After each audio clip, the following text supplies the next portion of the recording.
এই চামড়া সংশ্লিষ্ট বিষয়গুলো আসলেই অভিযোগ আসে সিন্ডিকেটের।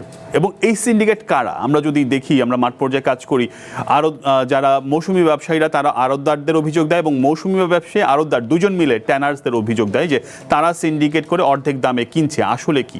ধন্যবাদ আপনাকে। আমি একটু যদি কারেকশন করে দিই, ট্যানারি মালিকরা কিন্তু এখনও অদ্যাবধি কোনো লবণযুক্ত চামড়া ক্রয় শুরু করেনি, 1 নম্বর। 2 নম্বর হলো যে আমরা কিন্তু এই 5,40,000 পিস যে চামড়াটা কিনেছি সেটা কিন্তু এই ঢাকার যে মাদ্রাসাগুলো ছিল এবং এতিমখানাগুলো ছিল সেইগুলো রক্তের চামড়া আমরা সরাসরি কিনেছি, যেটার আমরা দাম দিয়েছি 800 থেকে 900 টাকা। আপনার এখানে মৌসুমী ব্যবসায়ী বা আড়তদাররা বা মধ্যস্বত্বভোগীরা এখানে কিন্তু তারা চামড়া সংগ্রহ করেছে বিভিন্নভাবে।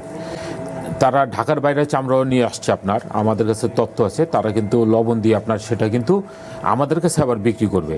সুতরাং আমরা এটুকু নিশ্চয়তা দিতে চাই যে ট্যানার্স অ্যাসোসিয়েশনের পক্ষ থেকে যে সরকার যে দাম দিয়েছে, যদি সেটা কোয়ালিটি ঠিক থাকে এবং যদি এটার মান ঠিক থাকে, তাহলে সেটার উপযুক্ত দাম এই যারা এই আড়তদার বা মৌসুমী ব্যবসায়ী লবণ দিয়েছে তারা সেটা পাবে।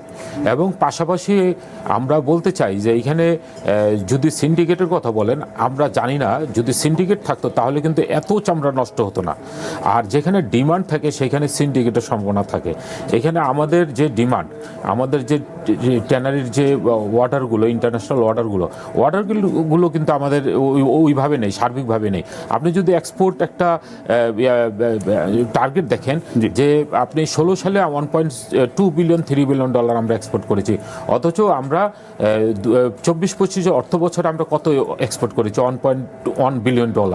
আর আমি লাস্ট 10 মাসে কিন্তু আমি মাত্র আপনার $900 মিলিয়ন এক্সপোর্ট করতে পেরেছি লেদার গুডসে।